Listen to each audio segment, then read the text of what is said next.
Hey, hi everyone. So I'm back with another video of class 7 science chapter 4 that is heat. ठीक है, अब तक हमने nutrition in plants देखा class 7 में, न्यूट्रिशन इन एनिमल्स देखा और फाइबर टू फैब्रिक देखा. Next portion is heat. ठीक है, तो हीट क्या है, बिल्कुल रिलेटेबल है, बिल्कुल शॉर्ट सा टॉपिक है. इसमें बहुत ज़्यादा चीज़ें नहीं थी जो मेरे को नोट्स में डालने की ज़रूरत लगी. बिल्कुल जो ज़रूरत की चीज़ें हैं वो सब इसमें अवेलेबल हैं. ठीक है, तो जस्ट इसको एक बार वीडियो देख लोगे और बिल्कुल रियल लाइफ से कनेक्टेड है, तो बहुत आसान सा चैप्टर है. हीट क्या है? Heat is a form of energy that flows from hot body to cold body. ठीक है, हीट एक ऐसा फॉर्म ऑफ एनर्जी है. ठीक है, एनर्जी हमने पिछले क्लास में भी लाइट पढ़ा था शायद, तो फिर हीट भी is also a kind of energy. इस वर्ल्ड में सिर्फ दो चीज़ें अवेलेबल हैं यूनिवर्स में. ठीक है, एक मैटर और एक एनर्जी. मैटर क्या होता है? Anything which occupies space, has mass, volume. जो भी हमारे आसपास की चीज़ें हैं जो हम फील कर सकते हैं, जिनमें कुछ मास है, जिसकी कुछ वॉल्यूम है, हम उसको मैटर में डाल देते हैं. ठीक है, सॉलिड, लिक्विड, गैस, मेनली ये तीन स्टेट्स ऑफ मैटर हैं. बाकी और भी हैं, प्लाज्मा हो गया, बोस-आइंस्टीन कंडेंसेट हो गया, वो अलग चीज़ें हैं. लेकिन रियल लाइफ में सॉलिड, लिक्विड, गैसेस, इस तरह के मैटर. अब इसके अलावा जो भी हमारे यूनिवर्स में प्रेजेंट है वो सब हमारे एनर्जी के अंदर आ गया. जैसे light energy, sound energy, electrical energy, chemical energy, heat energy.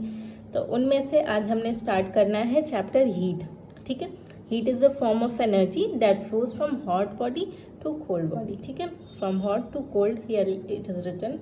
तो कोई भी एक बॉडी जिसमें कि टेम्परेचर हाई है, यानी बॉडी हीटेड है, हॉट है, तो उसमें से जो हीट है वो हॉट बॉडी से कोल्ड बॉडी में ट्रांसफ़र हो जाती है. ठीक है, एनर्जी ट्रांसफ़र हो जाती है हॉट बॉडी से कोल्ड बॉडी में in the form of heat. ठीक है, जैसे हम दूध गर्म लेते हैं या कॉफ़ी लेते हैं, तो हमारे सराउंडिंग में ठंडी हवा है और कॉफ़ी गर्म है, तो कुछ टाइम के बाद कॉफ़ी ठंडी हो जाती है ना हमारी. क्यों? क्योंकि उस कॉफ़ी की जो हीट है वो फ्लो हो गई इन्वायरमेंट में, जो कि एक ठंडी जगह थी. तो हमेशा from hot body to cold body heat का मूवमेंट हो जाएगा. टेम्परेचर क्या है? Measure of degree of hotness और कोल्डनेस. अब कोई बॉडी कितनी हॉट है या कितनी ठंडी है, कितनी कोल्ड है, इसको हम मेज़र करते हैं टेम्परेचर के बेसिस पे. ओके, तो टेम्परेचर क्या है? बस वो measuring, we can say measuring method है टेम्परेचर एक तरह का, जो कि सिर्फ हीट को मेज़र करता है, बॉडी के हॉटनेस को मेज़र करता है कि कोई बॉडी कितनी हीटेड है, कितनी हॉट है और कितनी कोल्ड है. ठीक है, अब थर्मोमीटर क्या है? Thermometer, clinical versus lab thermometer, it is written here. So thermometer is a device which measures temperature. जब हमें बुखार होती है तो हम थर्मोमीटर लगाते हैं, है ना, to check if there is fever और नॉट.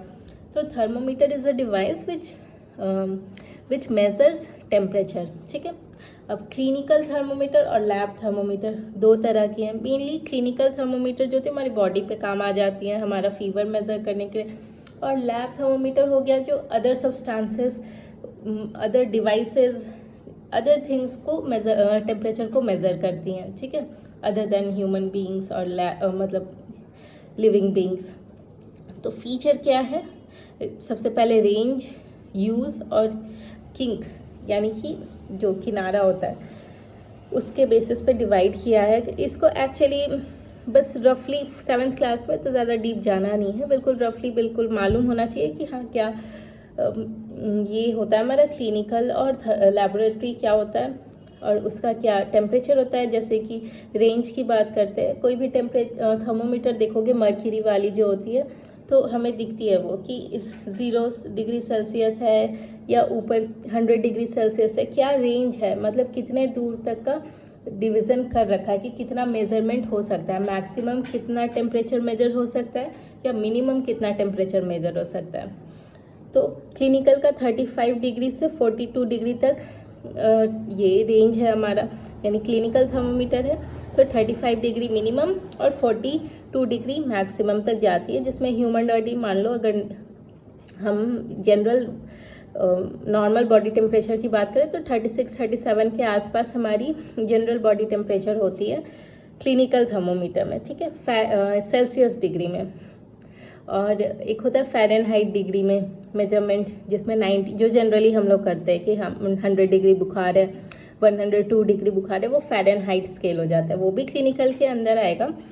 ये इसका जो टेम्परेचर है वो एक्चुअली हम सेल्सियस डिग्री में मेज़र करते हैं, या फिर हम फ़ारेनहाइट डिग्री में मेज़र करते हैं, या फिर केल्विन भी होता है, पर जनरली यूज़ नहीं करते। ये क्लिनिकल में मतलब जो डॉक्टर्स इस्तेमाल कर रहे हैं वो वाली, वो या तो सेल्सियस डिग्री या फ़ारेनहाइट डिग्री।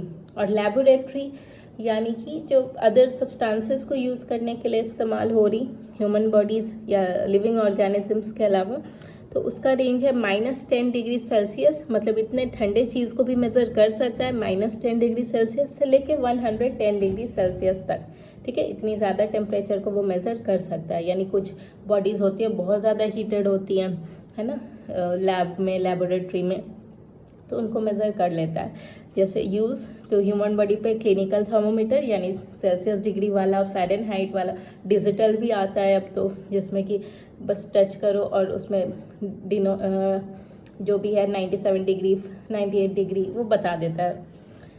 और लेबोरेटरी एक्सपेरिमेंट्स में काम आता है लेबोरेटरी थर्मोमीटर। किंक प्रेजेंट और एब्सेंट, मतलब जो किनारा होता है, मतलब जिससे किंक जो हमारा थर्मोमीटर के बाद किनारा पतला सा होता है ना, वो क्लिनिकल थर्मोमीटर में अवेलेबल होता है और लेबोरेटरी थर्मोमीटर में नहीं होता। Next is mode of transfer of heat, यानी मोड ऑफ हीट ट्रांसफ़र क्या क्या है। तो 3 मेनली मोड्स होते हैं जिससे कि किसी भी बॉडी से, एक बॉडी से दूसरी जगह हीट का ट्रांसफ़र होता है। एक हो गया कंडक्शन, एक हो गया कन्वेक्शन और एक रेडिएशन। कंडक्शन हो गया जनरली सॉलिड बॉडीज़ में, यानी कि कंडक्शन हमेशा ही किसी एक बॉडी से दूसरी बॉडी में कांटेक्ट के बेसिस पे होगा। मेरी बॉडी अगर ज़्यादा गर्म है और दूसरी बॉडी अगर ठंडी है, तो एक बॉडी से दूसरी बॉडी में कंडक्शन हो जाएगा और from hot body to cold body होगा, ठीक है। हमेशा ही हॉट टू कोल्ड होता है, ये याद रखना। और कंडक्शन में सॉलिड बॉडी में होगा, हॉट से कोल्ड होगा। कन्वेक्शन जनरली फ्लूइड यानी लिक्विड बॉडी में होता है, जैसे कि पानी, जब पानी खौलने के लिए डाल दिया तो एक एक मॉलिक्यूल उसका बॉयल होना शुरू होता है, तो वहाँ पे कंडक्शन नहीं कन्वेक्शन होता है, ठीक है। कंडक्शन मेनली सरफेस फॉर्मूला होता है, यहाँ से अंदर चला गया सारा का सारा हीट। और जो कन्वेक्शन है वो मेनली मॉलिक्यूलर, मतलब हर एक मॉलिक्यूल इन्वॉल्व होते हैं। इसको भी मत याद रखो 7th क्लास के लिए, बस ये याद रखो कि सॉलिड में कंडक्शन, लिक्विड में कन्वेक्शन। और रेडिएशन वहाँ होगा जहाँ कोई मीडियम नहीं है, यानी कि दो बॉडी के बीच में कोई मीडियम ही नहीं है, ना सॉलिड ना लिक्विड ना गैस। जैसे कि सूर्य से हमारे तक रोशनी आती है, जैसे लाइट हमारे ऊपर आ रही है हीट, तो ये यहाँ कोई मीडियम नहीं है, तो रेडिएशन है ना। रेडिएशन के फॉर्म में हीट का ट्रांसफ़र हो रहा। सनलाइट भी रेडिएशन है।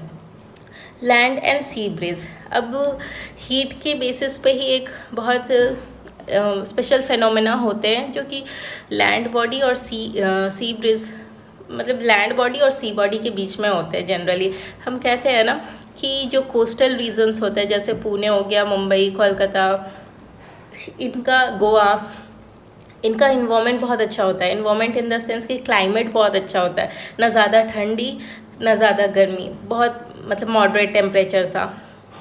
तो वहाँ पे जनरली चीज़ें मिलती हैं हमें। सी से लैंड और लैंड से सी एयर का मूवमेंट होता है, जिसको हम सी ब्रिज या लैंड ब्रिज बोलते हैं।